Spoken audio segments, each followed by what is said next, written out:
The worst thing is when you fall in love with designer frames. So this is my current struggle, right? Like all I ever do is wear this pair right now. I think this is $20 on Zenni Optical, Zenni.com, where you get your glasses. This is not a sponsored ad read. It's just where I like to get my glasses. But like you go to any of those boutiques in like Lower Manhattan and you look at those glasses, like, God damn, I would love a pair of those. And then you see that it costs $600 and you say, I can't do it. That was the mistake I made with my very first pair of glasses as a 16-year-old. Was I wanted the thick-framed rectangular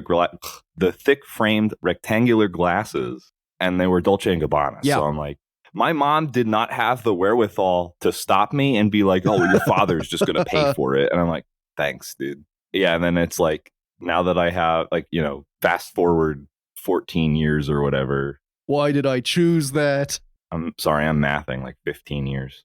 I mean, the thing is, like, the luxury glasses life, you don't choose it. It chooses you. Like, those Dolce & Gabbana's called out to you from on the shelf. Yeah, it was just the consumerism was beamed into my brain to consume. So, but it's like, now that I work for a hospital as an adult and I have like okay health insurance and a Costco membership, it's like I got 2 pairs of glasses for like $80. Oh, Pog, that rules. I was about to make a joke about American healthcare, but then I also have a Costco membership and abuse the shit out of that thing for just about everything. Grocery, it makes medications so much cheaper. Quinn, are you in Canada? I am indeed. I'm up in Ottawa. I just guessed based on the about. Are hot dogs? God damn it. Are hot dogs $1.50 up there too? Yes. At Costco? I think they're $1.99 Canadian, which basically works out. It works out to the same. I was about to ask, is it like, was the basis of the price $1.50 American, and thus everyone else has to flex around that? I like the idea that so? they like re-index the cost of the Costco hot dog every year. Like for a little while, it was actually cheaper in Canada. Canada Costco hot dog. Let me check the price. Actually, no, it is $1.50. Yeah, it's $1.50. It's the price. $1.50. Okay, It's we the get price it cheaper by which than that you. we Hell set yeah. our fiat currency's value. You know. The Costco hot dog will always be tacked at $1.50 USD. You can set your watch on that. You can. Although I guarantee you, as soon as like the whole thing of that guy, like you will know the hot dog changes price because I will have died or something like that. I guarantee you, as soon as he dies, it will just go to like $4.50. And then Costco's entire business model is going to collapse because Burn of to the corporate greed. ground. no, those are load-bearing hot dogs. Because it's first it's the hot dogs, then it's going to be the rotisserie chickens. That's right. And then they're going to not have the business they used to because like all the boomers will be dead by this time too. So like they're just going to suicide their company. Like if I can't buy 10 pounds of frozen chicken breast for like $10, what are we even doing here? If I can't buy the 3-foot-long ground beef log that I have to immediately cut up and fill my freezer with like 50 Tupperwares that I work through for 2 years, what have we even come to? No, that's what I'm saying. It's like put the beef log in my face, put it in my mouth at all times. Going to the cash, like technically, if you think about it, like you guys sell beef hot dogs for $1.50. This is just the same thing. $2 tops. Slapping is what down, I'm offering. Just like slapping down a toonie. Best I can do, pal. After the now with the fall of the Trudeau regime, it's going to be Canadian hyperinflation, and the Costco hot dog index is going to go fucking crazy. I'm just imagining like your typical guy from like the boonies of Ontario coming into a Costco, slapping down the toonie and being like, "Hey, bud, listen, I'm pretty sure that this is enough money. I think it's enough money. I was told that you could get a hot dog for $2." Guy at the cash is just like, all right, well, we can give you one of these, one of these party hot dogs, one of the tiny little ones. There you one go. of the little fucking like 2-inch long. Yeah. Listen, bud, this is bullshit. I didn't come all the way out here from fucking, now I'm in BC for some reason. I didn't come all the way out here from fucking Kelowna just to fucking hear that I can't buy a hot dog for $2. What gives, bud? So I used to work at this place called Princess Auto, and this is like a Canadian staple. I don't think it's anywhere else. I don't think it's even in Quebec. Okay.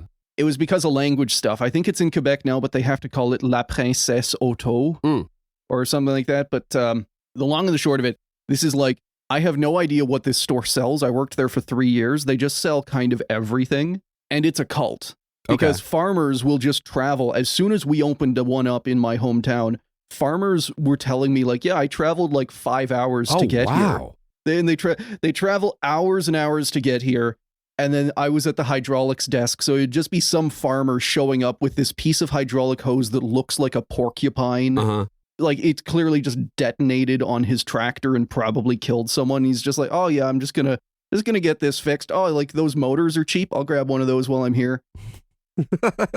The plus side was they let us work on projects. Anytime a farmer came in with like a dumb project, we would be allowed to like spend time helping them. Oh, hell yes. I got to build a rim crusher for one guy with just like 5 massive hydraulic presses that would just crush a tire. You know what this is? It's basically like what Radio Shack is to weird nerds. This store is to, I guess, weird farmers? I think so, yeah. Cool. Love it. It's completely unreal. Oh, I guess it's tangential. But you talking about it the way that you did just made me think of like, what if there was a trucker mecca? You know, like a place where they're all drawn Ottawa. to. Yeah, topical. Yeah, or fucking Branson, Missouri, right? There must be a few trucker meccas now that I think about it. I don't know. Have you ever been to one of the like big trucker stops? We don't have those as much in Canada. Okay. I think.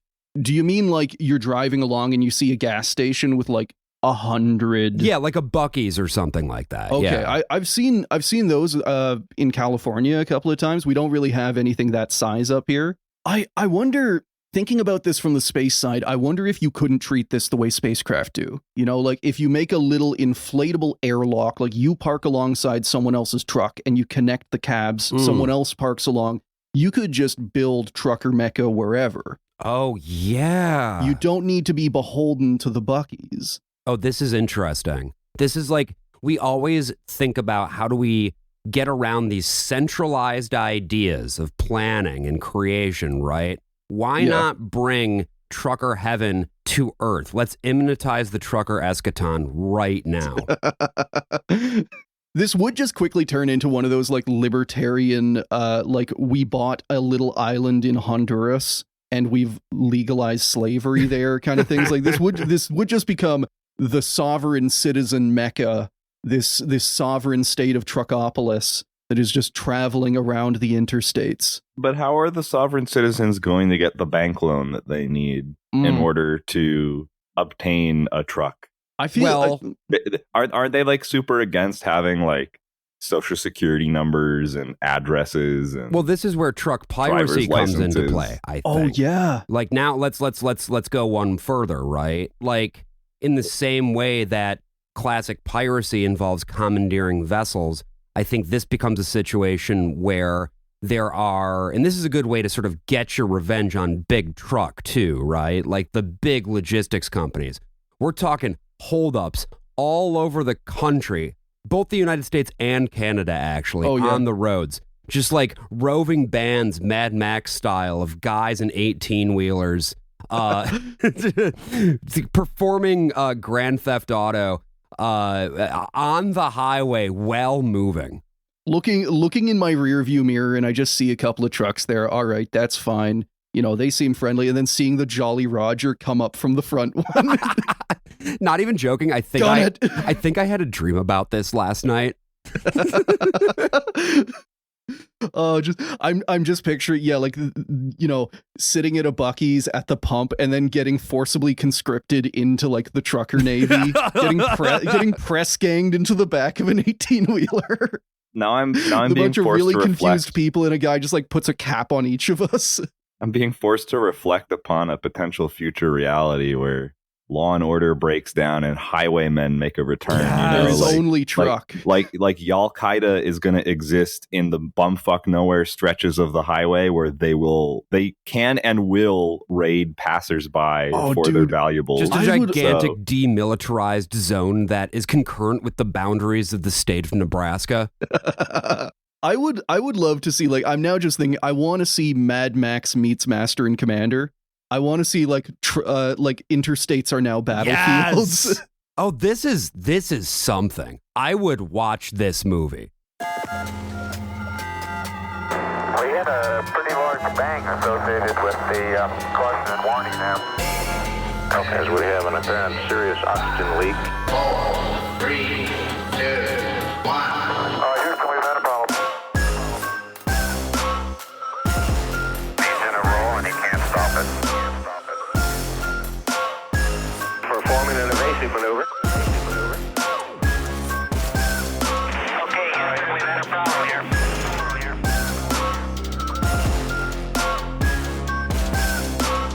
I think we need to do a little more all-weather testing. Welcome to space.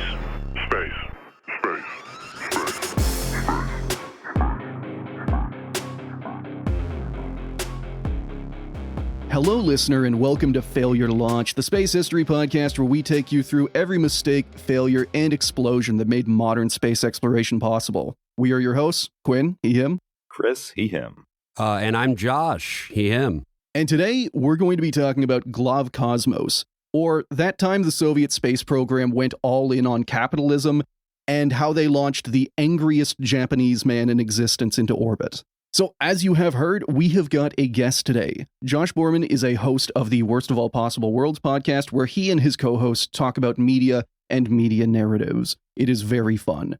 Josh, thank you for coming on the show. Hey, thanks for having me. I really enjoyed. I feel like it. Maybe the version that people will hear will not be the full 15 minutes of riffing on Costco and trucker pirates, but they're gonna get it. Well, you've referenced it now, so I have to. Otherwise, it was all value. We have to do it. No, it was a high value conversation, and I wanted to make sure that we're passing that value on to the listeners in much the same way that Costco passes their savings on to their customers by taking these great items which they buy in bulk. See, this is how a good guest is able to strong arm the host and editor.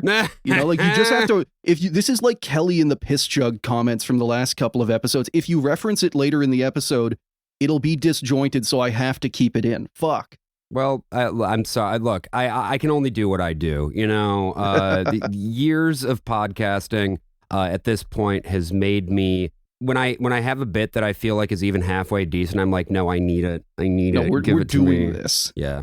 I will segue there somehow. Absolutely. Well, and also to the point of segueing anywhere, our show, you know, we talk about media narratives, like you said.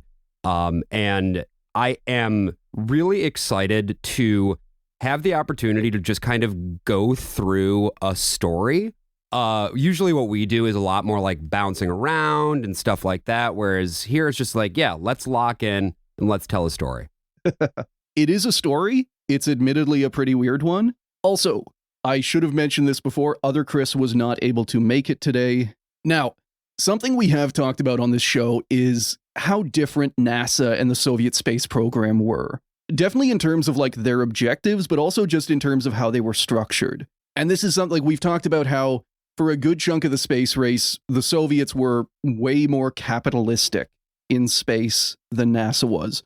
For example, they didn't actually have a unified space program for the longest time, and instead they had this fun ecosystem of tiny state-owned corporations that were called experimental design bureaus, or OKBs. This is basically like their equivalent of Boeing, Lockheed, like a bunch of MiG, Sukhoi, a bunch of aircraft manufacturers in the Soviet Union. Those are all in OKBs, basically just companies. And in the same way that a NASA Apollo mission would involve thousands of subcontracted companies, any Soviet mission would be cobbled together out of OKBs, except all of them hated each other with a passion. They would compete, they would sabotage each other. A bunch of them flat out just ate each other. There was one example where one factory that belonged to one OKB had an internal coup and just switched to another side. Oh, hell yeah. Yeah, they just like flew the flag for the other OKB one morning and they took all of their rockets with them. That the bunch of truckers showed up and said, look, like we can do this the easy way or we can do this the hard way. Yeah. That makes me think of that. There was an anecdote that I saw recently where there was like some company where like the CEO was like cutting pay or something, or like doing something that was screwing over everyone else. So like I think it was like a sales department, and they like basically just cut him off and then just remade another company without him. Okay, they just kind of went around him. They went around and like they took all of his clients and they just started a new company because like they were the salespeople that controlled all of it or whatever. I don't know. I just thought it was funny. And again, we have talked about this before, and we will definitely talk about it in the future. But like the backroom politics of the Soviet space program was legendary, and most of the rivalries that it spawned are still going today because whether in like Ukraine, Kazakhstan, Russia, all the post-Soviet world, all of these OKBs still exist as companies, and they all still hate each other. What kind of shit are they building these days? Mostly still rockets. So the way an OKB would work is that there was never really one OKB that just did, we're going to do a whole rocket. Instead, what they would do, like there was one OKB that was the expert on engines. There was like 2 or 3 OKBs that made rockets. A bunch of them made missiles. They were pretty sub-specialized. And this also fed into the politics because the OKBs were mostly run by just like one charismatic dude who was able to game the Kremlin's like procurement process. The guy who could like schmooze the best was the king. And they all competed with each other. And that meant that there was this thing, because all of these OKBs are specialized, if you're building a rocket and the head of the rocket engine OKB hates you, you're fucked. He will not send his engines to you. He will find some legalese to explain why he's not giving you any engines. And then your whole program is fucked. This is kind of famously what happened with parts of the Soviet moon program. The main guy, the head of OKB-1, Sergei Korolev, he famously fucked another OKB head's sister. Oh, shit. Like we're going in literal fucking for this one. Yeah, so that guy, the head of, I think, OKB, I'm blanking on the name of his OKB, but Valentin Glushko was like the main guy who designed engines in the Soviet Union, and he hated Korolev. They actually both got each other sent to the Gulag with like false accusations against each other. So yeah, fun times, and as part of that, he made it like his life's goal to sabotage everything this other guy worked on, pretty successfully. Damn. But yeah, like that's just one tidbit of how political and competitive and like basically capitalistic the Soviet space program was at the time. And today we are going to talk about when this period peaked, not necessarily the OKB politics, but whenever in the 80s, the Soviets went all out and they tried to become the kings of the commercial launch market. For sources, this is a little weirder because I don't really have a book or anything like one solid book to point to. Instead, I've got a collection of articles from Russian space journalist Anatoly Zak, some scientific papers, and the CIA. Yeah. In going through this, this is an internal document titled Soviet Efforts to Enter the Commercial Launch Services Market. It is an internal document that was publicly released in 2013, and it's fine. It corroborates with everything else. It's not as propagandistic, I guess, as a lot of the other CIA stuff. What I'm saying is, as much as I will give anything from the CIA with a huge grain of salt, this one seems to be a good factual, like, hey, here's what the Soviets are doing. I'm always interested in CIA reports because generally speaking, when it comes to fundamental facts, they are packaged with an agenda in mind, but they try to keep it to that. I mean, as an example, I was reading for the podcast the Iraq Study Group report, which was heavily compiled by the CIA. It was mostly civilians on the ground who were doing like the legwork, but this was when they were trying to find any evidence of biological or nuclear weapons programs that Saddam Hussein was developing in Iraq. Right. And the funny thing about that document is that throughout they are constantly trying to like be like, boy, it sure would be crazy if he had weapons, wouldn't it? But he didn't. And there's no evidence that they did. So they didn't like, there's nothing, the actual fundamental facts of the document themselves, itself, I don't know. I normally record at 3 p.m, not at 11 a.m. I'm doing great. I'm sorry. No, it's fine. I just should have. This is our opportune recording time because whenever we record in the evening or afternoon, we're all just like burned out and tired. Anyway, point being, yeah, like you always have to keep the agenda in mind whenever it's anything to do with U.S. intelligence, U.S. defense, or anything like that. But oftentimes, if they're real internal documents, as opposed to the stuff that they leak through the media, it tends to be reliable ish. Yeah, intelligence agencies lie to other people. They don't lie to themselves as much. That makes the lying to other people harder. Right. You have to keep the story straight so that you can twist it later. But yeah, this is a CIA document. As always, all links will be down below in the show notes. Also, I want to be clear going into this topic, I've definitely talked to the two of you before about this, but for the audience, this topic kind of got away from me as I was writing. As always happens, I found way more dumb shit than I was expecting, and I quickly realized that if I wanted to cover all of it, this would have to be like a 10-part series. So instead of covering the entire history of Glavkosmos, the organization, we are going to be focusing strictly on the early period while it is still the Soviet Union and their biggest success, which is launching the first salaryman on a business trip into space. Hell yeah. Hell yeah, dude. So why aren't we doing a 10-part series on this? You don't want to. We will be doing a 10-part series, but I didn't want to spring that on our guest like 3 days before. You don't want to do anything but this for the next like 6 months. Oh God, yeah, we're just doing Glavkosmos season now. But we will get to all of that stuff eventually. We will get to that time Pepsi paid the Russian space agency to put a giant Pepsi can outside and tie it to their space station. Oh, hell We will talk about how in the 90s, every Russian rocket was plastered with more ads than a European hockey player. I mean, it is 2025. I mean, it's the year of the snake. Questionable people are going into office who are also sleazy businessmen. So sleazy salarymen, you know. The guy we are going to talk about, to his credit, is not a sleazy guy. He's just I have no idea why he volunteered to go to space because he hated every minute of it, and he's also an alcoholic and chronic chain smoker, and at no point does this disqualify him from cosmonaut training. His lungs may be tarred, but man, he's good enough to do high intensity nothing. He's space things like nothing. Whatever. Yeah, because space tourists, it turned out, they're not allowed to touch shit. No one likes it whenever they touch stuff. Soviet space program in the 1980s.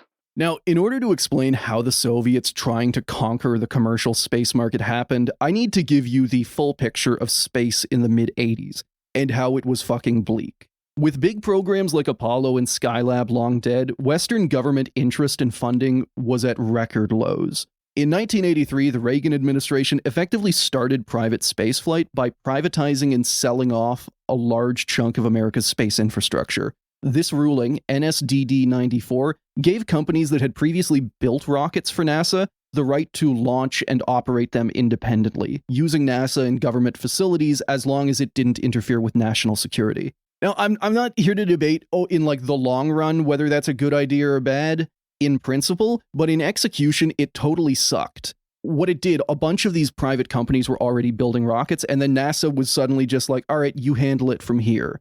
This is like suddenly if Boeing had to be an airline, on top of, all of the problems with the things they're actually designing. There were a couple of problems with this. First off, NASA was still in the launch game, and they were selling payload room on their new space shuttle. This meant that every US company was now their competitor, and this was eating into NASA's already very puny budget.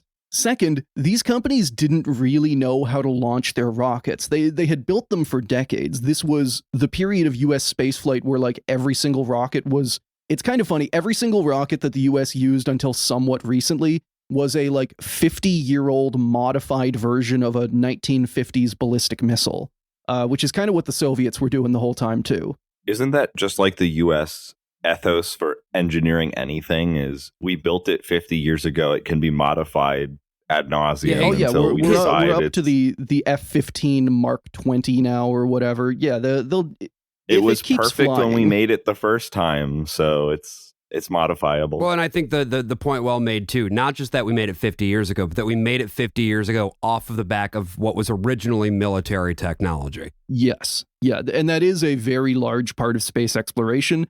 Yeah, like the first satellite ever launched, Sputnik, it was launched purely as a test for a ballistic missile. Like the whole point was saying, if we can put a satellite in order, we can drop a nuke on your head. Sure. So there is a very long and studied interplay between like, it's also kind of true in space research that if you want to get money for anything, you have to make it a weapon somehow, which sucks.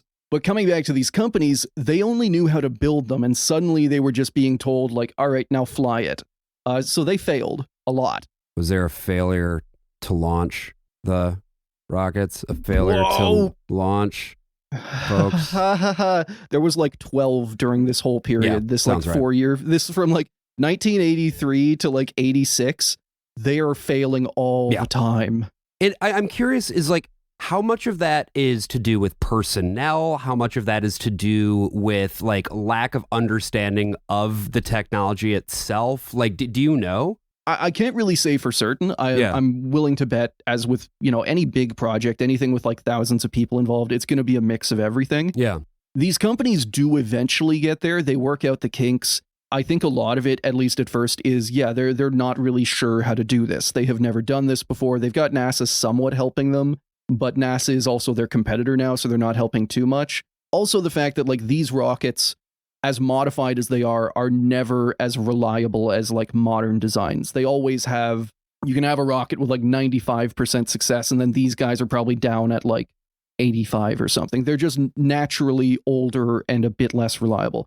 Also, a bunch of them are not being like built new. They're literally just taking the old missiles that are in silos, and as they're decommissioned, these companies are just buying them up and modifying them then and there. Oh, sure. So who even knows like how functional they are at that point if it's potentially stuff that was going to get mothballed anyway? Oh, yeah. Yeah. And you can't exactly you can't test your ICBM and then expect to modify it after. Right. Just like bolting it down and then turning on the engine and just praying it doesn't rip through like that Chinese rocket last year. Fuck. One day we'll have to talk about Zichang and all of their dumb stuff. But anyway, I'm getting off topic. Things also weren't going much better for the new European Space Agency, and they were building up their fancy Ariane rockets. After years of test flights, they started commercial operations in 1984, only to have massive big-ticket failures back-to-back in 85 and 86, which effectively, like, that grounds all their rockets, and no one wants to fly with them anymore. Finally, in January 1986, the Space Shuttle Challenger was destroyed during launch, killing 7 astronauts. We'll definitely be doing a very long series on Challenger in the future, but how this impacts our story now is that the entire space shuttle fleet is grounded for almost 3 years, and the US government bans NASA from flying any commercial payloads in the future. So to recap, by 1986, the entire commercial launch industry is fucked. NASA is forcibly out of the game and licking its wounds. Western private launch companies are just destroying rocket after rocket. And while the demand for new satellites is rising like crazy, quoting that CIA document, the grounding of the US shuttle and inability of other Western vendors to shake off problems has left a backlog of some 75 satellites, with a launch price tag of about $7 billion, potentially available for launch by the USSR. And in modern money, that's about like $21 billion, I want to say. So there's a lot of money on the table that Moscow is looking at right now. And this is scaring the U.S. This is scaring the U.S. because they're seeing this as a situation of tremendous competitive disadvantage. That's why you're seeing in the CIA documents. Of course, the Challenger explosion famously memorialized in the motion picture Minions. God damn it. Was not expecting a Minions mention. There is so much about Challenger that is just like Big Bird almost died on Challenger. Ralphie from Christmas Story almost died on Challenger.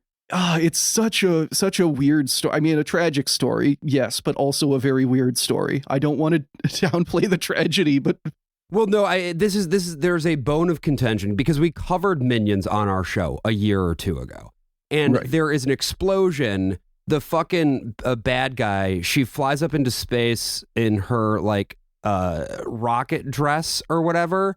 And it explodes, and 2 of the 3 of us are convinced that this is an intentional allusion to the Challenger space shuttle explosion. Oh, I need to watch this and weigh in. Yeah, I'm gonna see if I can find an image of it. If it does the Y shape, definitely. It kind of does. I'm finding now a picture. I see the rocket dress, but I need to see what it looks like after Minion it rocket fucking explosion. Explodes. Yes. Oh, this is just all AI. What the fuck? We're gonna try to find it. We're just sifting through the dead internet to find so the actual image we're looking for. Yeah, I see the rocket dress. Right. Well, you keep going, and I'm gonna do my best to get an image of this. And as soon as I find it, know. I've got like we've got some time. So at some point in the coming portion of this episode, I'm just going to have to stop the conversation dead cold so that we can assess whether or not this is, in fact, an allusion to the Challenger. Keep going, Quinn. All right. If it is... It is. I really, really think it is. Okay. Now, eager to gain some glory on the international stage and admittedly generate some hard currency, the Soviets threw themselves into the commercial launch game. I also need to be honest and say that this wasn't their first attempt to break in. Back in 1981, they bid their tried and true Proton rocket as the lifter for Inmarsat, or the International Mobile Satellite Organization. Basically, this was an international organization of 43 countries cooperating to build, launch, and operate a kind of satellite network for marine communications. So as long as your country is signed onto the program, your ships can use like satellite phone calls. You can figure out where you are. It's kind of the bedrock of modern shipping. Because the Soviets were members of Inmarsat and had a lot of voting power for group decisions, they thought pitching a proven, reliable rocket at more than half the cost of the US shuttle was a surefire win. And this didn't pan out for them for a couple of reasons. Quote, partly as a result of an obsession with secrecy as well as clumsy marketing efforts, the Soviet sales pitch was met with a cool reception.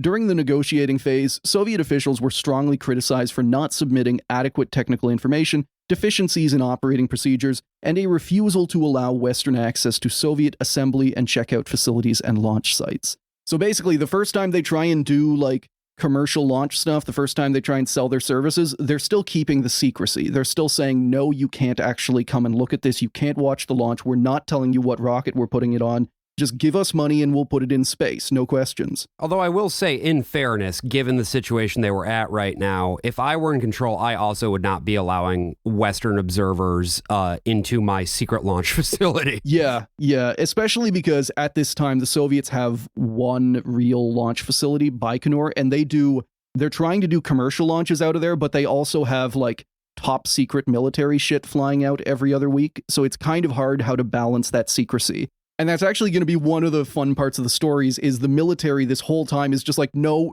do not let them come here. Oh, sure, yeah. And this new organization, Glavkosmos, like, I imagine everyone who works for this, you have to have synthwave playing behind you and they're all wearing pit vipers. They're like the young hotshots who are going to disrupt things. And they're just showing American journalists like top secret military shit the whole time. Yeah, look at this shit. Isn't it cool, bro? Look at that. I love the idea of them being like, yeah, send us your valuable and highly technologically advanced scientific equipment. We will not peek in the box and disassemble it to find out how it works to give ourselves an advantage. And also, we're going to be shipping it into the middle of a desert in the middle of nowhere in Central Asia. Like, just trust us. It's going to get to space. We'll tell you when it's there. The truck pirates hijacking the Baikonur satellite truck on the way. Just like winding up at Truckopolis and you just have, I don't know, a communications satellite with you now for some reason. So was that last quote also from the CIA report? That one was from the CIA report. Yeah, okay, that sounds about right. Yeah, you can understand what about that they would be mad about not having access. How dare they not let us in? What? It is kind of like I'm vaguely remembering a quote from I think it was I don't know, it was one of those Tom Clancy movies where with the fall of the Soviet Union, or at least with the Glasnost period under Gorbachev, it's like the CIA who have been sending agents, like killing their own agents repeatedly trying to get into this place. Mm-hmm. And then Glavkosmos, this new organization, comes along and just like opens the door for a bunch of journalists. So I can understand some sour grapes there. Also, Chris, you do bring up a good point that there is espionage going both ways. The Soviet secrecy is like they don't want anyone coming and looking at their rockets. But the West also doesn't trust them to like, I'm just going to send you my satellite and, presumably let you poke around with it. So for all of those reasons, in 1981, the Soviets do not get the, actually, another reason they don't get it is because they don't actually use the network that they said they were going to. So the way you get voting rights in this organization is the more ships you have using it, the more voting you have. And the Soviets just kind of boycott it and then lose all of their voting power anyway. But by 1985, the situation had changed. The Soviets learned their lesson. They knew they couldn't just count on international or UN launches. They had to make their product better. They had to sell. So they went on an international media blitz. They hired marketing firms all over the world, and they made some incredible posters to like actually go out and sell their products. And to organize all of this, the Soviets created an official government organ dedicated to disrupting the communist rocket industry and selling it to the highest bidder, Glavkosmos. I'm still just in my head. I can only picture these guys as like 80s synth. Like they think they're so cool. They're coming out here. They're disrupting the entire industry, and everyone else just hates them. I'm loving the huge Sony logo on the side of this rocket. There's a bunch of other ones. Like there's famously, it's not during the Soviet period. Basically, whenever the Soviet Union collapses and like the space industry in Russia and post-Soviet states gets like much more desperate for money, they also get much more shameless with their ads. There's a very good picture of a Soyuz rocket launching. Like there's no American cosmonauts on it or anything. It just has a massive Pizza Hut logo on the side. Oh, hell yeah. Just, yeah, why not? It's like $2 worth of paint and you're going to give me, several $1 million. No brainer. By the way, I have now found some images here from Minions. So I'm just going to go ahead and share this album with all of you, and you can be the judge. I'm thinking really hard about this. I'm sorry. I'm not responding immediately. The issue it's definitely not like a case of like the Challenger an artist explosion lived through this as an experience.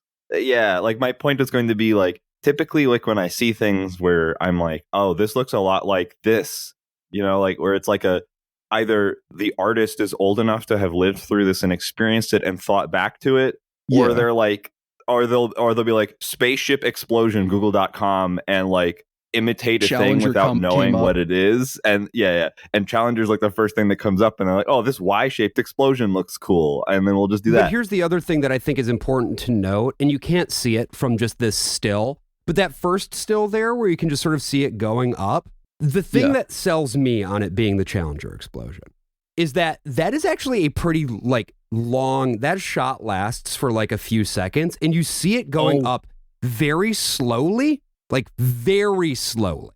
And then there's a big flash of light. It's a cut back to the Minions. And that's the second shot there. You can see that. And then the third shot is the actual like the explosion itself. I'll say, in my opinion, whether an intentional callback to Challenger or not, like the fact that there are historically so few examples and so few good pictures of like a spacecraft, a rocket exploding on liftoff. Like normally if they explode, they just explode on the ground. Right. I think there's a good case to be made for this being like modeled after the Challenger explosion. Thank you. That was also like going to be like my additional segue too. Is I'm like, how many rockets have actually like had a midair like a detonation, rapid disassembly? Yeah, not a whole lot, as it turns out. Like there's a whole bunch. There's the really good video of the Russian Proton rocket that like takes off, and then as soon as it takes off, it just like swings hard to the right and slams into the ground like half a second later. Mm-hmm. But as far as like it's climbing and then it just completely detonates, Challenger's really it. Hello, listener, and welcome to the mid-reel ad. If you enjoy Failure to Launch, more bad space history, and you want to hear more of it more often, there is an option, the FTL Patreon. Signing up at any tier gets you access to monthly bonus episodes and Q&As, and joining an elevated tier gets you even more content, like Chris-narrated minisodes. If that sounds good, you can sign up at www.patreon.com/failure to launch. And now, back to the episode. Glavkosmos. Founded in 1985, Glavkosmos was designed to handle all Soviet space cooperation, whether commercial, scientific, or political. All of those things, at least the political and scientific programs, were going on well before 1985, and the Soviets had a lot of experience working with international partners. We've talked about the Bion satellites before, a series of ancient Vostok spacecraft that were modified to carry small, cute test animals. At the same time, the Intercosmos program was almost a decade old, training and launching cosmonauts from various Soviet-aligned allies. But commercial launches and advertising were a completely different animal. And after their failure to get clients in 1981, the Kremlin decided that the old space program was too slow, officious, and bureaucratic. They needed to be disrupted.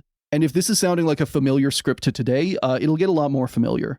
Basically, Glavkosmos was founded to make Soviet space science cool, to get them out there, because the Soviets, I need to be clear, they were by far the most active country in space. They were launching 3 times more rockets than the rest of the world combined. But they were hidden off behind the Iron Curtain. Like, no, they wouldn't let anyone in. No one wanted to send anything to them. So they were kind of just left to do their own thing in the corner. And while all of that capacity was used by the Soviet military and like scientific satellites, Glavkosmos pitched that they'd be able to boost production and service an extra 10 launches per year that they could sell to basically anyone. And this was a pretty aggressive pitch. The full thing basically goes like this. The Soviet Union has the best performing and most reliable rockets in the world. They have a proven track record, and for the incidents that did happen, like there's a bunch of groundbreaking things that Glavkosmos is allowed to do that makes them a lot of enemies. And one of them is that they are just given the power to decrypt, to de-secret, like to reveal anything they want, any state space secret. For the sake of getting a sale, Glavkosmos is allowed to tear it up. So whenever customers are asking like, yeah, your rockets are pretty reliable, you've got a 92% success rate, what about that other 8? Glavkosmos is able to take all of these files and just give them to customers. All of this like stuff that is state secrets, the military is like furious at this, and Glavkosmos is just handing it out at trade shows. Like, for them, it's a sales thing of like, yeah, we do have failures. This is why it happened. This is why on your launch it won't happen. Basically just a way of like mollifying customers. The cost, meanwhile, was less than half of what American and European launch companies were charging. And the Soviets also offered an incredibly generous insurance package. For those who don't know, launch insurance makes up a ridiculous amount of how much it costs to launch a rocket. It can be upwards of like, you pay 50% of your total cost will just be insurance. So when the Soviets come out and they say, you're only going to have to pay us a third of the cost in insurance, this is groundbreaking. So what customers are they targeting at this point? Anybody who's willing to show up? It's kind of anyone who's willing to show up. They get a good deal of initial business off of basically Soviet allies, countries that want to put satellites in orbit, but they don't have their own rockets. India, for example, their first satellites, they build satellites before they build rockets, and all of those satellites are launched by Soviet rockets at cut rate prices. As for the West, they're aiming for telecoms mostly. Oh, okay. People want to put up GPS satellites. Like, this is a time when the need to put satellites in orbit is growing like crazy. And all of the American companies, NASA can't help, Europe can't help, and American launch companies are just like, their rockets are detonating every week. Right. At this time, no one necessarily like wants to work with the Soviets. No one is like chomping at the bit to like get over there and work with them. It's just that, you know, you're a telecoms company. People are shouting at you to get more capacity, to get more satellites up there. And the Soviets are showing up with potentially your only option. Although in fairness, China is also trying to get into the industry at this point. They're doing a couple of launches with like France. But yeah, it's just like a very not good time to be trying to launch a satellite. And another thing is that if the customers didn't want to use state insurance, like the Soviet state insurance system, the Soviets actually revealed that like, oh yeah, we just own 3 of these insurers in like London, Vienna, and Hamburg. You can use them instead. No, that makes sense. I'll move over to the slides, and like they're putting out, I want these posters. This is amazing. Yeah. What a cool poster. This kind of goes to show how much access Glavkosmos has, because like at first they're offering, so there's these rockets called Protons. Let me see if I can find one. Okay, so on that right poster, the tallest rocket, the very tall white one next to the shuttle, that is a Proton. That's like their baseline rocket. It's nice, it's simple, it does the job. It is like the backbone of the Soviet launch industry for like right up till today. This is fun too. I like the shape of this poster here because the way that the rockets are configured is reminiscent of the Basilica, which I think is what they're going for. Oh, I think that hadn't clicked for me. I think you're right. That's really cool. We've even got like the Boerman, the domes, the onions.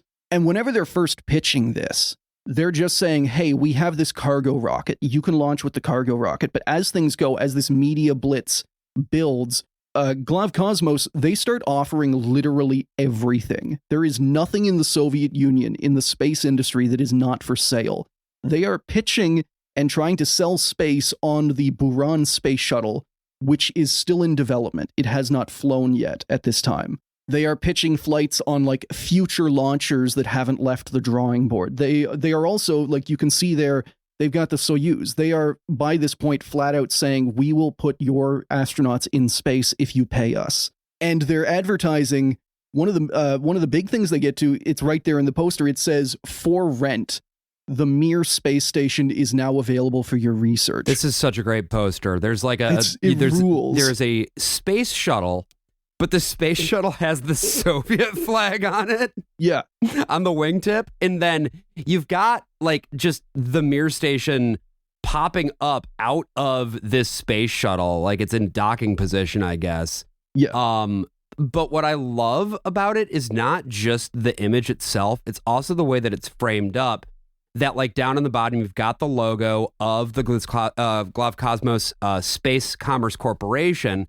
And then what's really interesting to me is that this is HQ'd out of Houston, which makes sense when you think about it. It's kind of one of the interesting things about the launch industry, and I guess like military procurement in general, is it's in most countries, it's illegal to sell to a company that is not from your country. Right.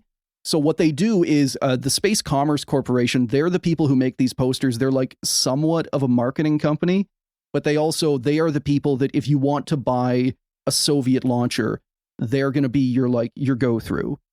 So you talk to the guys in Houston first, and then they hook you up with the guys in Moscow. And yeah, they really quickly just go like pie in the sky with this. So the shuttle there, yeah, it's the Soviet space shuttle. I think it wound up flying once. It got destroyed in the 2000s whenever its hangar collapsed on it. We're going to be talking about that one a lot. But at this point in the 1980s, Glavkosmos, before it's even flown, is like, that is their main pitch, their main product. Look at this cool thing. And I think a fair chunk of that is, we have a shuttle, America has a grounded shuttle. Right. You know, like, do you want to use this or do you want to use Challenger? And when was Mir launched? Mir started being built in, I think, 86. Okay. So you can see in this poster, it's definitely not done. It's only got 3 modules. Over the course of its life, it would become like a floating slum. But this is at this point, honest to goodness, cutting edge technology. Yeah, this is by far, Mir also is the world's first space station that is assembled out of multiple pieces. Right. So they are selling you the best space equipment. This is an orbital laboratory. You cannot get this anywhere else. This is also at the time, I believe, the only space station flying. So I know I'm kind of rambling around this a bit, but I want to make it clear just how much power Glavkosmos is given to just sell everything. And I also need to point out, for the sake of honesty, that the rest of the Soviet space program is not thrilled about this, because suddenly all of their funding, all of their, like, you know, you think you're going to be a scientist and go on Mir? Nuh-uh, we're sending a guy who paid a lot of money. We're going to send Richard Garriott up there. But this is also, I feel, pretty reflective of where the Soviet Union is at more broadly at this point, where it's just, you know, we need to give our country over to the possibility of markets, because that is what the future is the market, right? Like, we're getting very close to the end of history here. You know, a lot of this is Glavkosmos and their kind of, we need to do anything to get a sale. Right. A good chunk of this is also just kind of glasnost, like a general opening up of the Soviet Union. That's exactly what I mean. Yeah. Yeah. And also, at the same time, this is the period where Soviet space cover-ups get admitted to. This is where the records are unsealed, and a lot of Soviet journalists, Golovanov is a very good example of this. We've talked about him before, where like he is finally allowed to talk about all of these stories of like dead cosmonauts or people who had died in accidents that were covered up. And to kind of circle back to Glavkosmos and like how they're trying to sell, what they're trying to pitch, they knew that the Soviet Union had a bad reputation for this stuff. They knew that everybody thought, you know, the Soviets are going to hide their technology from me. They're going to prevent me from spying on them. They're going to be paranoid about it. And then they're probably going to take a peek at my satellite if I send it to them. Yeah, they're sort of like they're sort of like a Dragon Ball Z antagonist. They're just hiding their power levels. Yeah. And they came up with a pretty good pitch for this. They knew that like no one wanted to just send a satellite to Kazakhstan unescorted. So what they proposed, they first said like, hey, if you want, your people can come to Kazakhstan. They opened up the Baikonur Cosmodrome for the first time in history. And they said, like, you can escort your satellite. You can stand next to it the entire time. You will have custody. You can choose who gets access. You can send some minions out. They can walk alongside your satellite. Once we launch it up into space, they will look on in horror as it explodes. And on top of that, if a customer was even more paranoid, what they offered to do was, so in order to mount a satellite to a rocket, like you've got the rocket built, you've got the satellite, and before you launch it, you have to mate the two together. They have an adapter ring. And what the Soviets eventually, like, as customers were getting more and more paranoid about, like, all right, well, I'm going to have to hire like 200 armed guards. That's going to cost money. Eventually, Glavkosmos was just like, all right, fuck it. We will ship you the adapter ring. You can put your satellite on and then cover it in a tarp and then send it back to us, and we will launch it without ever peeking inside. And like in some of this, the frustration does kind of come through. Like these guys are literally they are bending over backwards so much for the sake of getting a sale, to the point that they're basically offering to ship several times, actually, they offer to build launch sites in neutral countries just for the sake of, like, fine, you don't want to come here. What if we launch from India? How's that sound? So it's an adapter ring to attach the satellite to their shuttle? To the rocket. This would probably be a Proton rocket at this point. Right, okay. Because I was thinking about the logistics of, like, what if they wanted to send up a module to attach the mirror, and it's like, they need to attach this without ever having looked at it? I mean, I guess they would have to know the adapter ring. Yeah, like there would be some shared drawings to, like, make sure the adapter ring actually works, but it's basically them just saying, like, fine, you don't trust us with the satellite, you sort it out, seal the fairing, get it all set up, and then we'll bolt it to the top of the rocket. Like, that's also, it. this We're entire done. time I've been left thinking kind of quietly about how, like, it feels like they're kind of doing this. They're kind of whoring themselves out because they bankrupted themselves fighting in Afghanistan, and now they're desperate for some kind of a revenue stream. There's a bit of, we need to get money in. In the overall picture, it's not that much. The Soviets make significantly more hard currency by selling oil. They make I think it was something like 16 billion over a couple of years. And even their wildest dreams with the launch industry is going to amount to something over that same period, like 30 million. Yeah, I feel like this is like a soft power thing in many ways. This is giving the perception of a technological edge, allowing you then to, I mean, it has potential long-term economic implications, but in the short run, it's about being like, wow, these guys are the future. Yeah, especially at a period where Western rockets are exploding, right. The shuttle is not flying, and now the Soviets are coming in with, like, hey, guess who still can get to space, kind of. And they're offering to do it for, like, half the price, and you only have to pay a bit of insurance. So, it is a pretty good pitch. Now, armed with the Kremlin's approval to reveal any state secrets that might help them make a sale, Glavkosmos went back on their full media blitz. Like we said, they hired foreign marketing firms, they print all these thousands of slick posters, and suddenly Soviet representatives are showing up at every single trade show in the world. You know, there's just a booth for the Soviet space program now. I actually really like this part. They also just tried cold calling. They had some, like, American representatives go to different companies, but they would also just send, like, Soviet engineers who knew a little bit of English. Like, you know, you're fresh out of school and you're being sent to America, and your job is to just knock on the Boeing office's door. Excuse me, Mr. Boeing, there's an Evgeny here to see you. And he's just got a little toy model of a rocket, and he's just like, hey, look at this. So they have entire teams of people just going around knocking on doors, trying to, like, anyone who might be interested in building a company. If you're a telecoms company, there is a bunch of Soviet guys who are sitting outside your office waiting for a meeting. And to give you an idea of kind of like the tone that they're going for, I'm going to read some ad copy from the Space Commerce Corporation, or SCC, which is basically like Glavkosmos' American partner.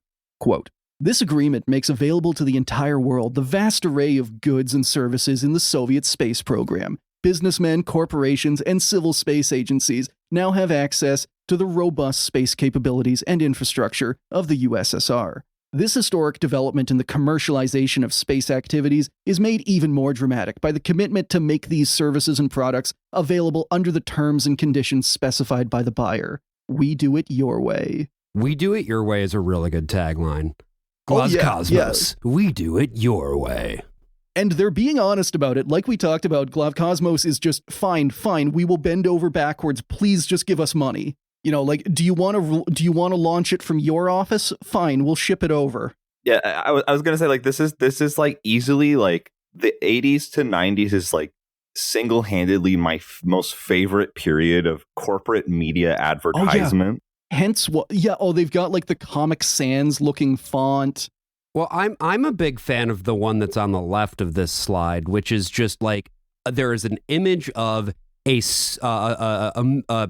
rocket, right, leaving the launch pad, just a big fireball. And then on top it says Soviet space technology offers outstanding performance and reliability. There's bullet points of what they offer, which is launch vehicles, payload accommodation, and remote sensing. But then the best thing is this big fucking logo. And this really looks like something out of a Paul Verhoeven movie. That's the best way I can describe it. And it just says, License and Torg, Moscow, USSR. And there's like the little logo on the left kind of looks like the Starfleet logo a little bit. Oh, it's great. It's like a star, but like the two wings coming off the side are actual wings, and it's got a little A in the middle. Knowing what I know about the Boerman, which is the space shuttle that they're showing off, it's actually kind of funny they picked that picture because immediately after that, you can watch video of that rocket taking off. And as soon as it takes off, it veers about 15 degrees to the side and then kind of corrects itself. I'll send you a link later. Like, you can literally see this thing. It noticeably wobbles it, like, as it's taking off. It almost doesn't get there. Yeah. That's so funny. It's still going up. It just shifts sideways and it like almost hits the tower on its way out. I was going to say, like, the Boerman image just it looks like a model to me. It does. Yeah. Oh, like the one on the right, it looks too shiny to be real. You know, it looks like it's got a gloss. The way that this is lit makes it look like it's just like a scale model. Yeah. Let me see. Oh, yeah. There's the one in the assembly building. The more I'm looking at this, more like that is absolutely just St. Basil's as represented by space shuttles. Oh, yeah. No, that's a really good observation. That didn't hit me until, like, I would not have noticed that. I mean, it's the thing too about like what is the Western perception of the Soviet Union at this point. Like Tetris is the same way, right? The game Tetris. Oh, it's dude, all co-opting that imagery.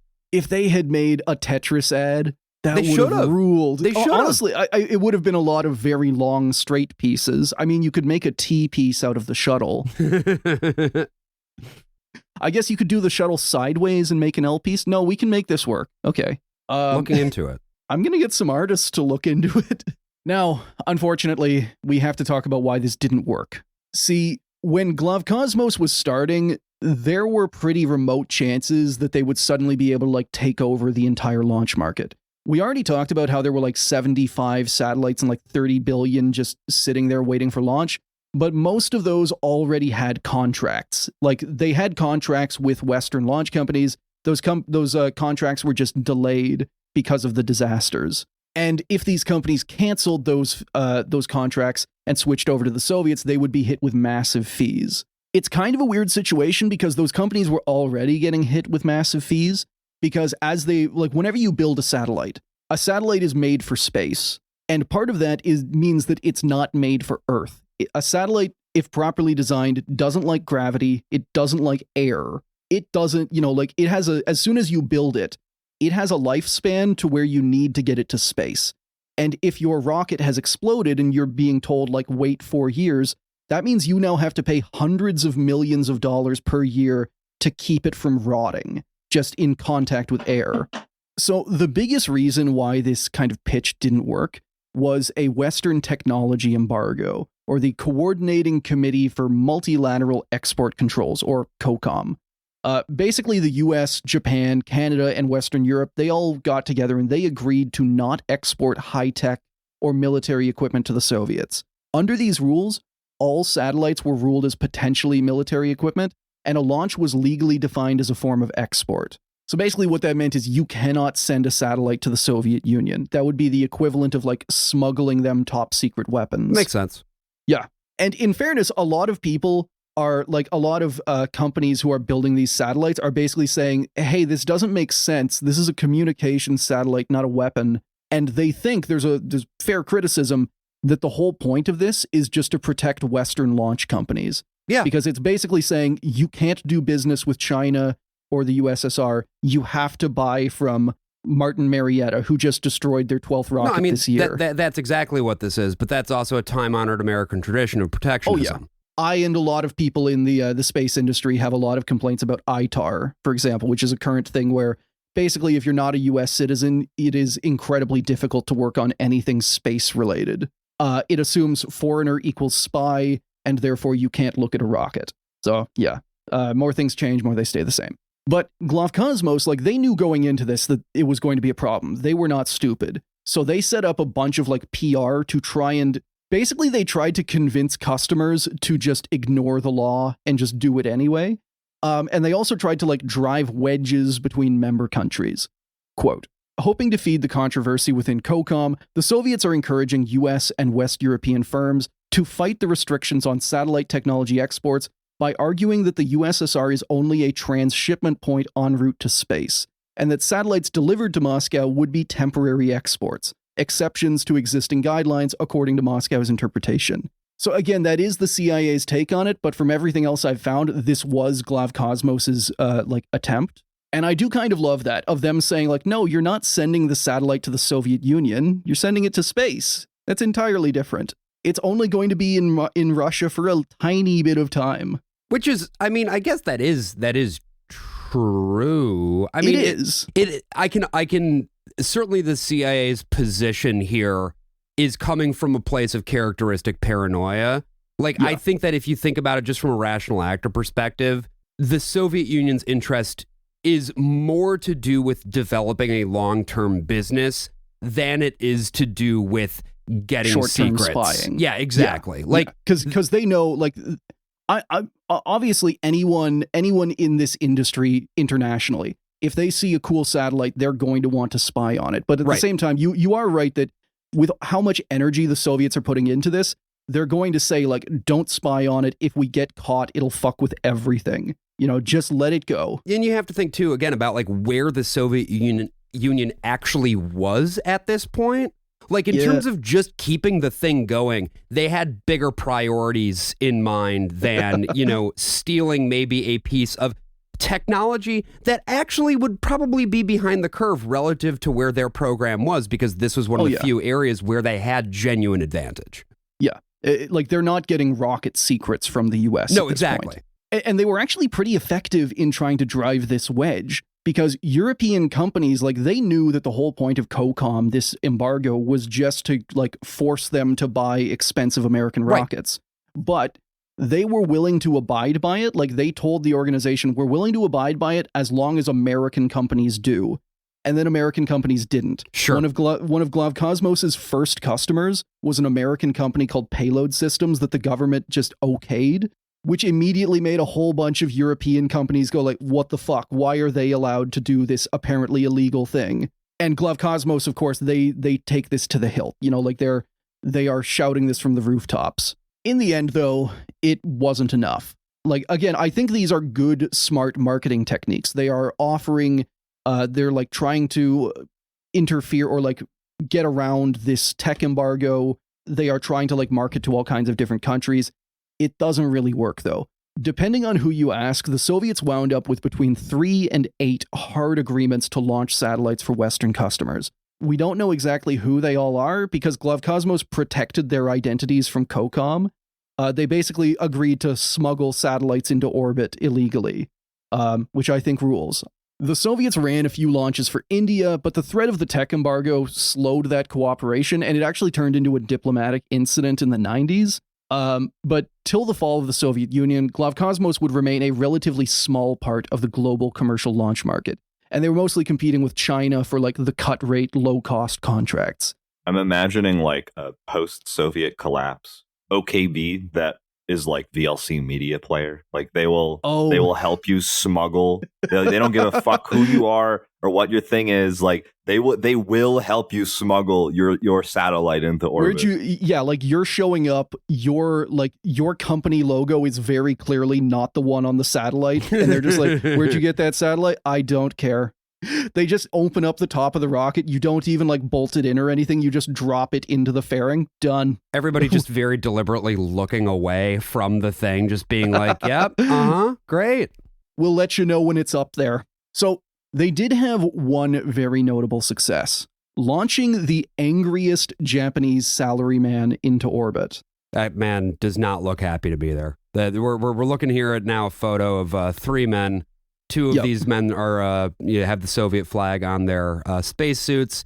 And then on the left side here, I see a man who, I mean, just the look in his eyes right now. I'm trying to even describe it using words, and words are failing me at the moment. We're going to get to some quotes. This man is so unhappy to be in space, which is weird because he volunteered. Also, his watch is noticeably nicer. I'm noticing that too. Yeah, the guy in the middle has one of those, I think it's either a Casio or a Seiko, digital watch.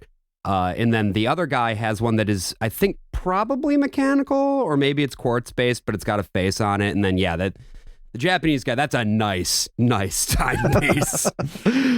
So that is what we are going to end this story with, because again, I tried to write this story to cover everything up from 85 to 2000. I couldn't. So instead, we're going to focus on the first space business trip. Toyohiro Akiyama. Now, since the start of the space race, Japan has always had a very active space program with a long line of domestically produced rockets. They were actually the fourth nation to put their own satellite in orbit after the USSR, US, and France. But they didn't have a manned space program. Their way of getting around this at first was they helped out with the US shuttle program on the assumption that hey, we helped fund this thing, we helped design it, you're going to let us fly our people on it.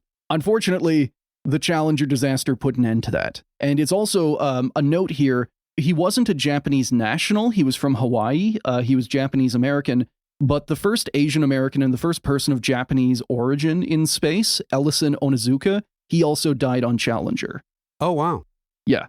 It feels like there's a number of potential reasons why he could be pissed about this. Challenger killed an entire rainbow cast of astronauts. People often focus on the teacher who was on it, Krista McAuliffe, I think.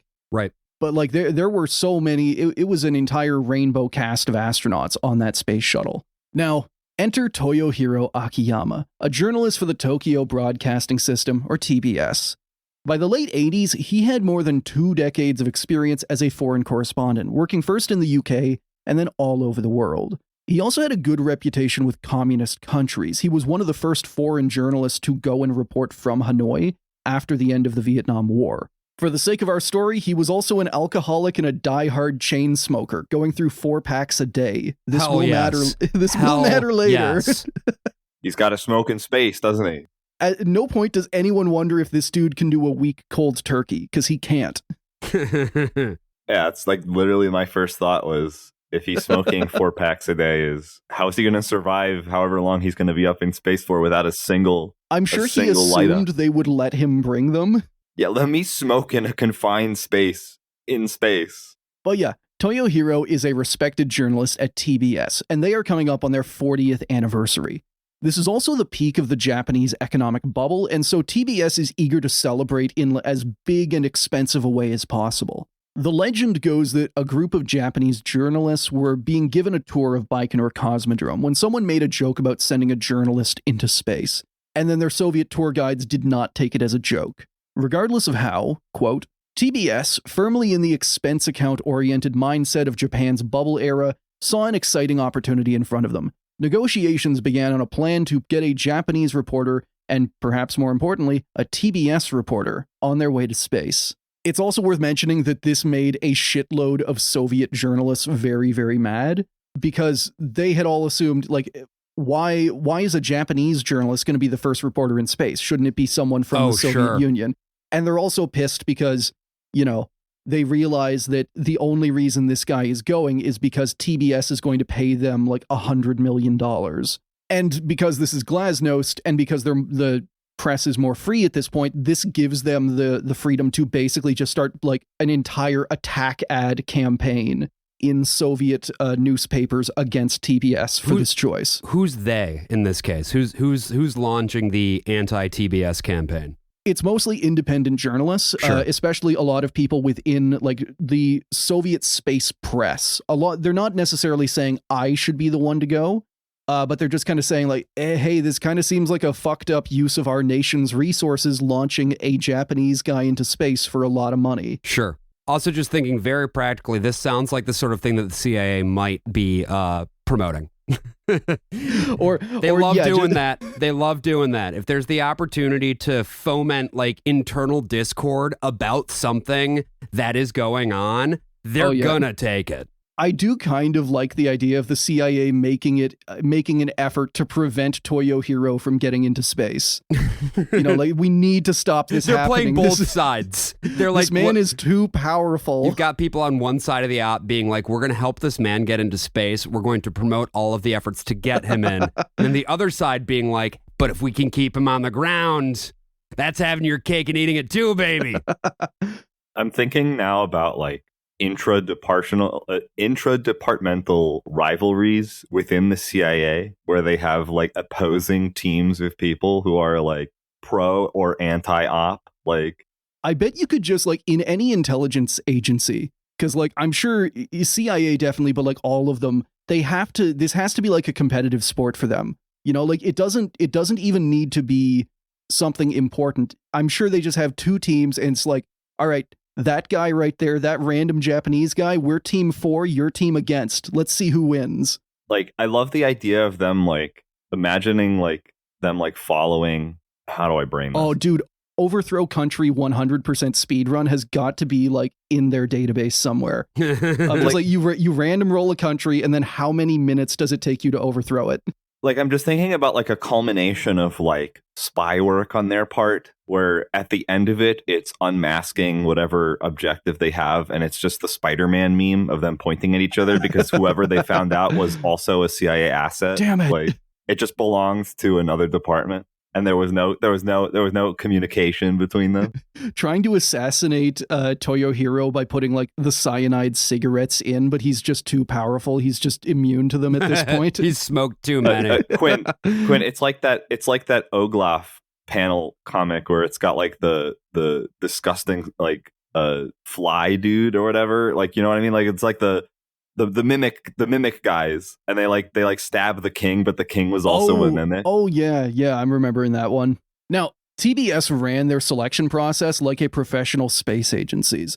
After notices were sent out around the company, 163 journalists volunteered to be first to fly, Toyohiro included. He later made the cut for the best 7, who were all sent off for training in Star City near Moscow. This is the Soviet space agencies and now Russian space agency's main training camp.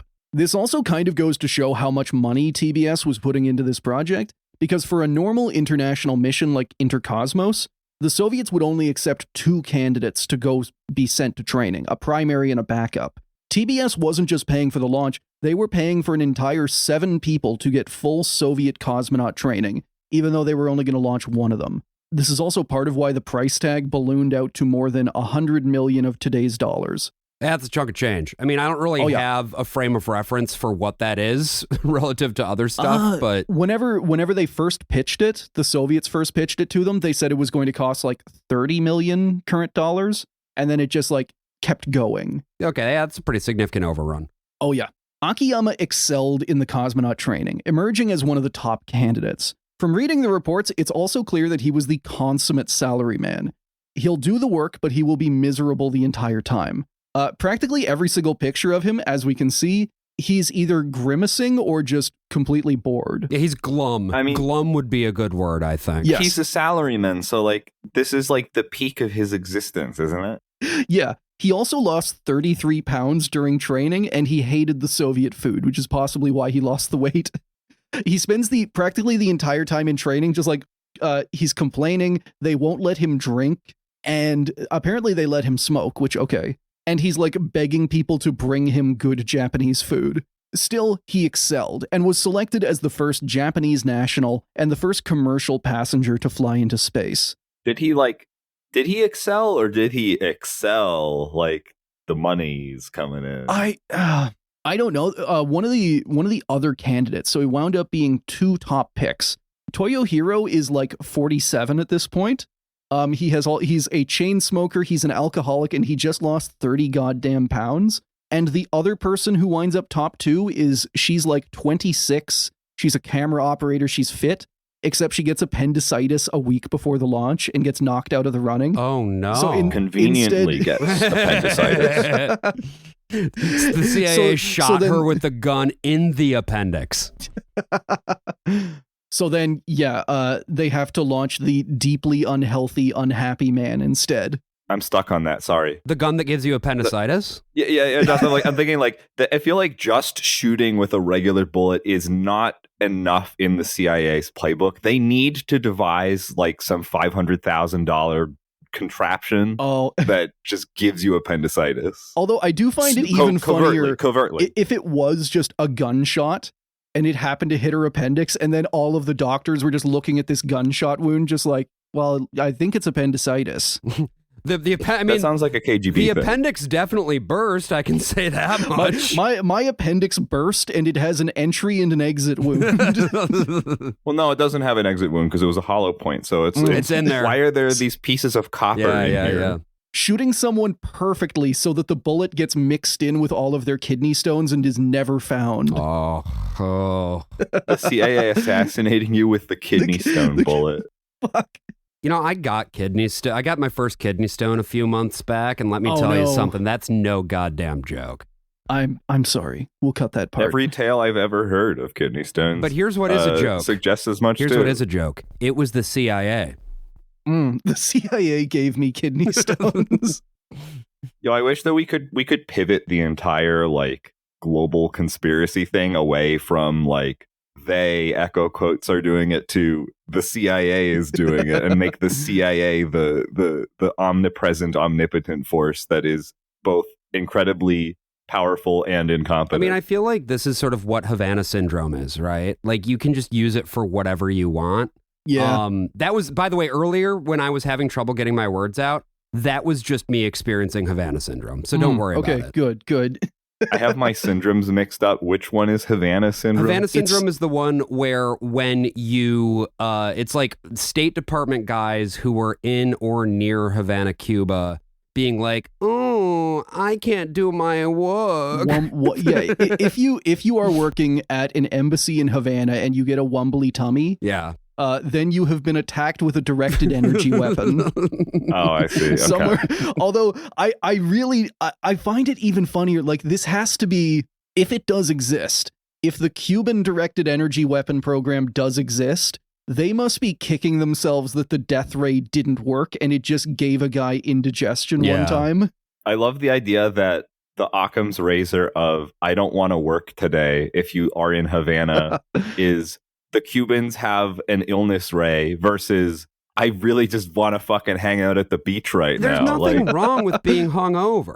I mean, we already know that nobody wants to work anymore. This isn't fucking rocket science, literally. Look at the example of Toyohiro Akiyama, the guy who is a chain-smoking alcoholic, and he still goes to work in space every day. Right. And he's miserable, and he puts in the hours. So, on December 1st, 1990, a Soviet Soyuz rocket was rolled out onto the pad for a normal manned launch toward the new Mir space station. The only thing to mark it out as special was the Japanese flag painted on the fairing, along with massive ads for Sony, Unicharm, Otsuka Pharmaceutical, and Glavkosmos. It's also worth mentioning that not all of those were involved in like the TBS let's launch this guy into space. Glavkosmos just made it clear to any Japanese company, hey, you want to put an ad on?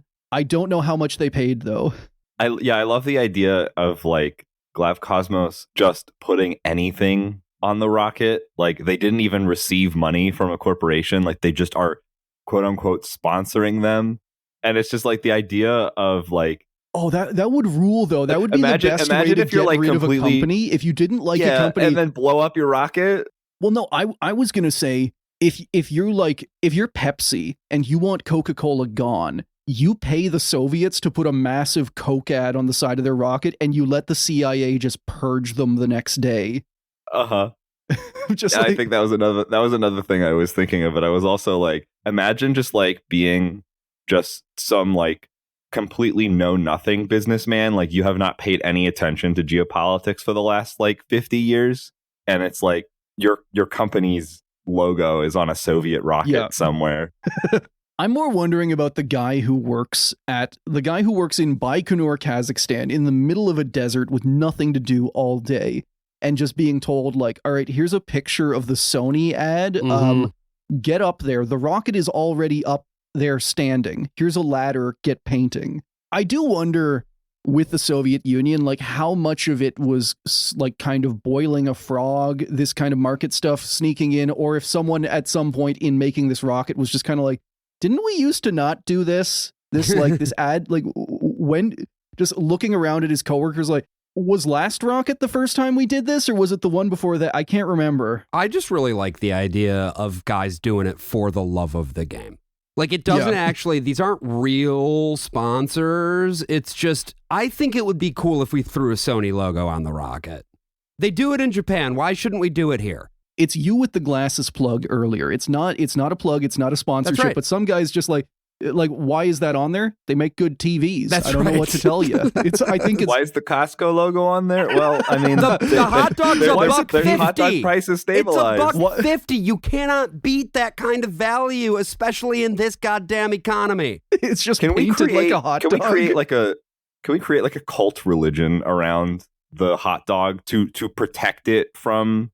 Like, can we do that? Can we create like a cult following around the $1.50 hot dog to prevent the price from ever changing? As soon as a Costco CEO makes noises about wanting to increase profits, they need to be taken out by the cult immediately. Absolutely.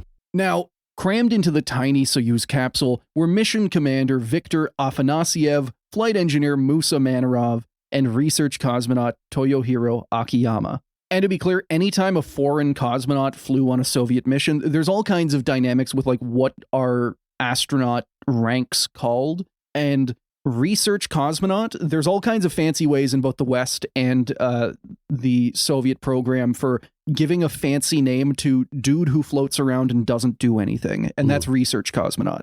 If you are a research cosmonaut, you are expected to fiddle around and not get in anyone's way. That's just like that makes me think of with Ocean Gate, they had like the mission specialists. Oh yeah. Right?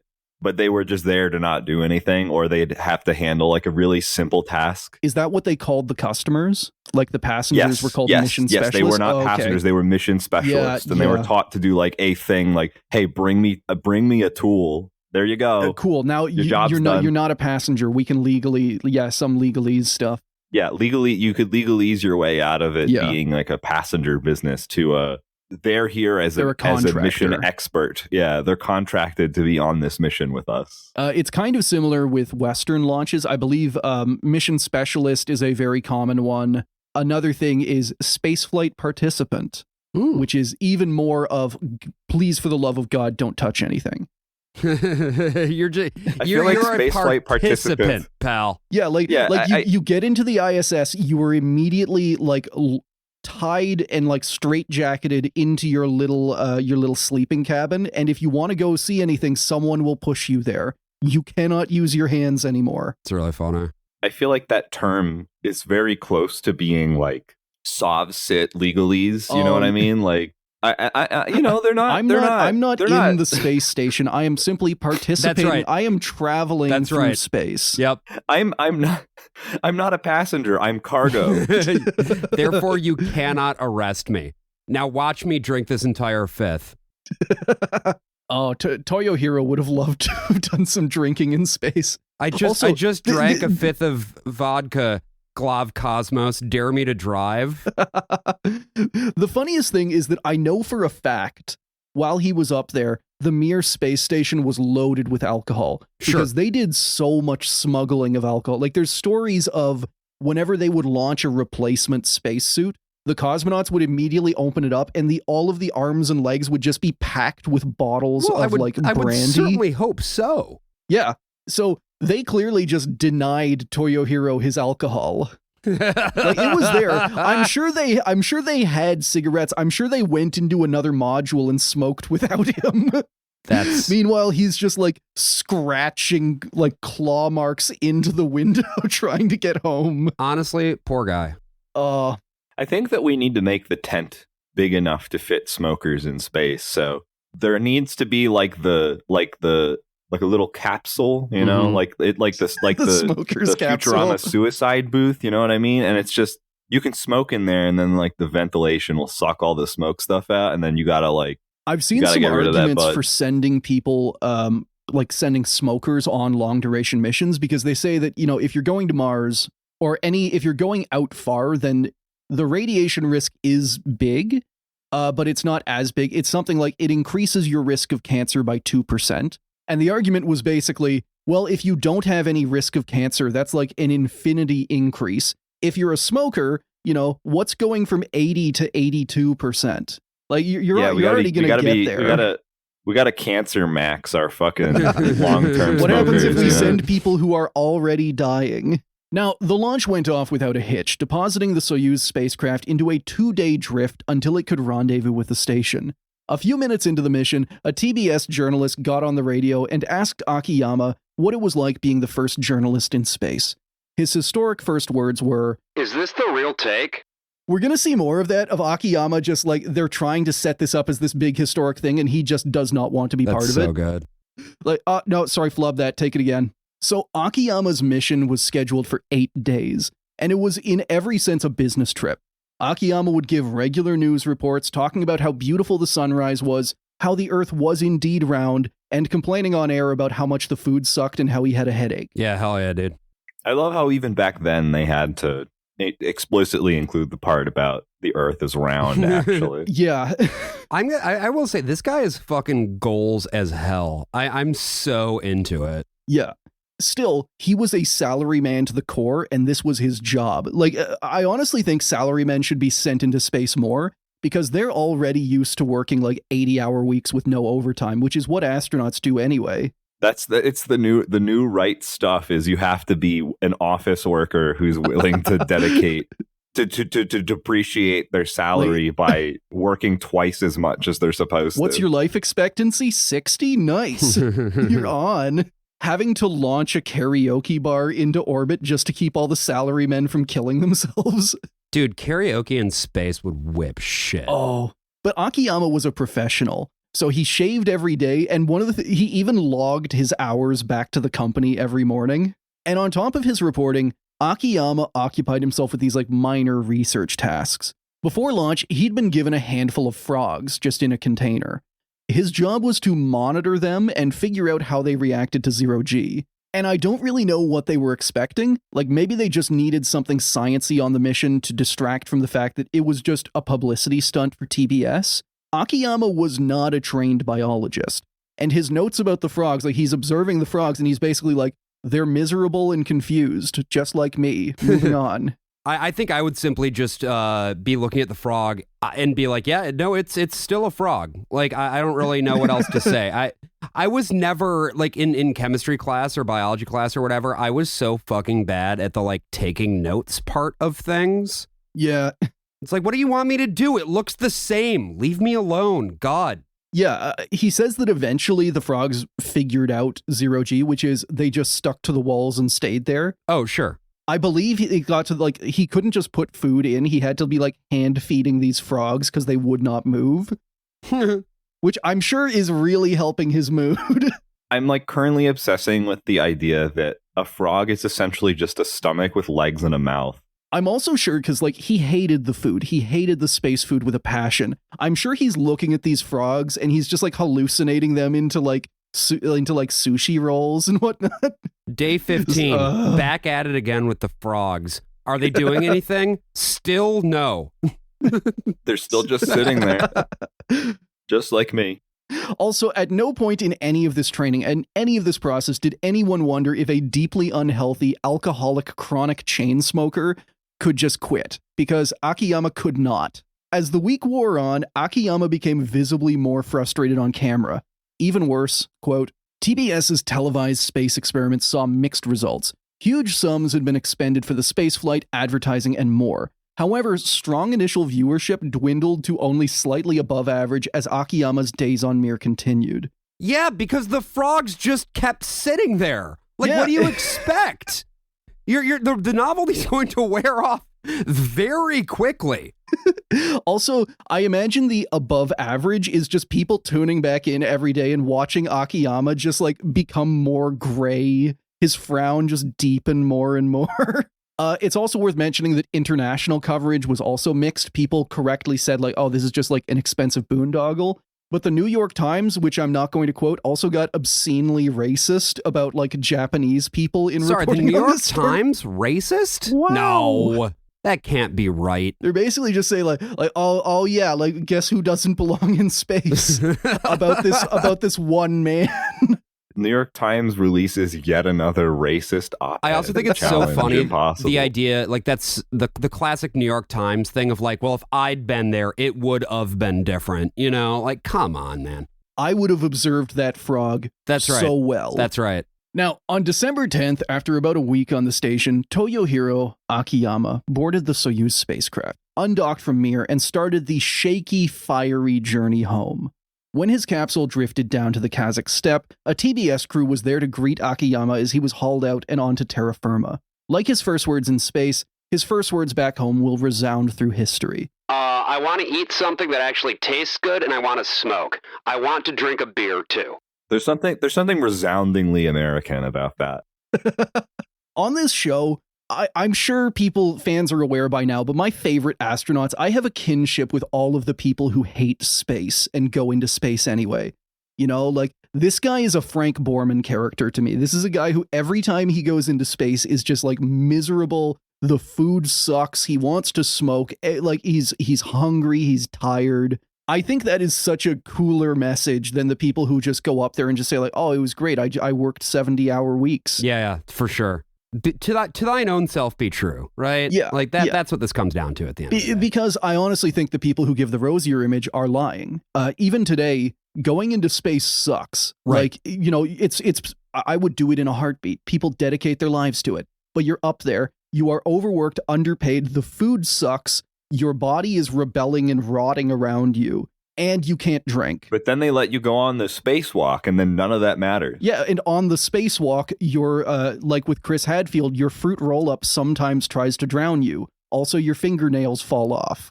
Spacewalks are not fun. They are, like, aggravatingly brutal, and they sometimes last, like, 12 hours nonstop. I mean, you're having to be in a position of just 100% focus the entire time. Oh, yeah. Now, for all his misery in space, Toyohiro Akiyama did come back down with one of those trademark epiphanies that strike so many space travelers. After seeing Earth from orbit and being struck by how beautiful it was, he decided he wanted to do something more natural than reporting. He quit his job at TBS and started a mushroom farm, which he ran until 2011, when he was forced to abandon it because the city he set up in was Fukushima. Oh, no. Oh, rip, dude. Yeah. Oh, that's a bummer. Since then, he's been a professor of agriculture at the Kyoto University of Art and Design. Okay. Which, I'm glad that he pivoted super hard, dude. That rules. I was looking at the dates, and he got the job, like, within a week of leaving Fukushima. Someone else was immediately just talent scouting this man, the wonderful space mushroom man. And that, everyone, is the somewhat weird story of how the Soviet Union tried to commercialize space and their biggest success, launching the world's most miserable man into orbit. We'll definitely be talking about this subject more in the future. I feel like I've repeated myself so many times the fans already know. Like, there is an entire series in how Glavkosmos keeps operating. They're still around today, and how they tried to keep the Russian space agency alive post-Soviet collapse, and effectively how they invented space tourism. But for today, this is what we've got. This takes us effectively to the end of the Soviet Union. How's everyone feeling? I feel good. I mean, I feel bad for that man. You know. Oh yeah. I've been cooking something up, by the way, that I think y'all are both going to really, really like. Inspired by today's conversation. I'm sort of putting the finishing touches on it right now. So. And I know I said it before, like a minute ago. I love the stories of people who are unhappy in space, because I feel like that's so much more honest than the. It's a magical, pristine, and fun time. Yeah. No, it sucks. I hate it, and I want to go home. Also, again, there's a very good book, and it goes over like the Japanese astronaut training program. And nowadays, it's like incredibly well put together. It's it's one of the benchmarks for astronaut training all over the world. And at no point in this process did anyone wonder about Akiyama downing 4 cartons of cigarettes a day. And just, is that going to be a problem? No. I would have just sent him up with a vape. Sending him up with one of like the banned European mega vapes with like 10,000 uses. Absolutely. He burns through 5 of them every day. Just having to like empty one of the Mir's fuel tanks and just filling it purely with vape juice. I'm thinking of like they clearly didn't think this through. I mean, because they sent him up there, right? But it's just like he gets like incredibly more and more pissed off each day because he's having withdrawals. Like I kind of feel like the Soviets would know, like they had experience with this, but if TBS is paying, why not launch the smoker? Just strap him down and he'll deal with it. So there is a higher effort version of this image that I could create, but I'm also recording a podcast right now. This is my proposal for saving NASA. Yes. Hell yeah. Hell yeah, dude.